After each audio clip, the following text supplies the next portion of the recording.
पढ़े के आदतें छूट गई। बैगन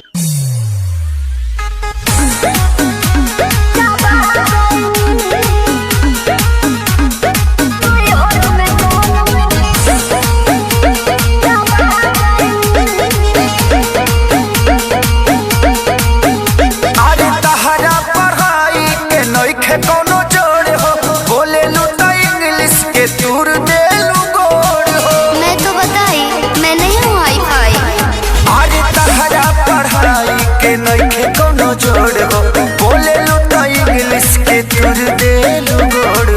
का चाहतानी जी ऐसन भाषा से हम पगला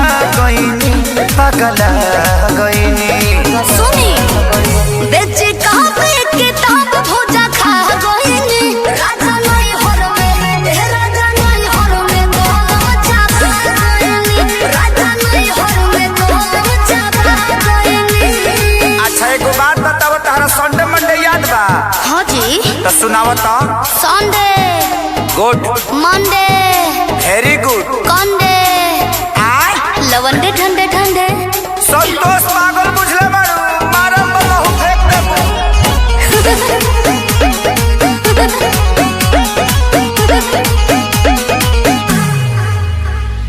अनपढ़ के तू ताला कहलू एजेंसी रह तू पढ़ल होइते आशा में वैकेंसी।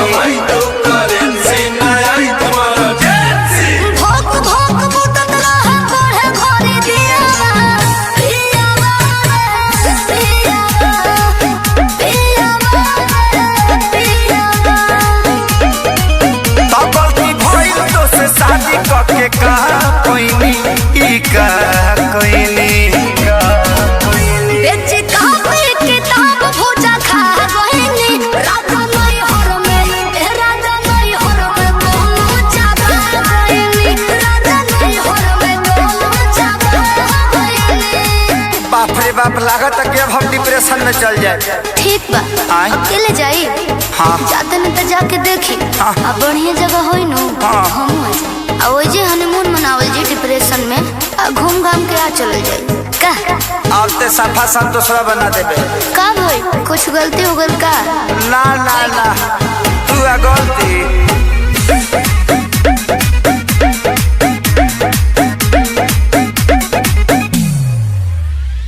चढ़ली जवानी तहर पूरा बझोल हो खत्म इतिहास पूरा गोल बाबू गोल हो।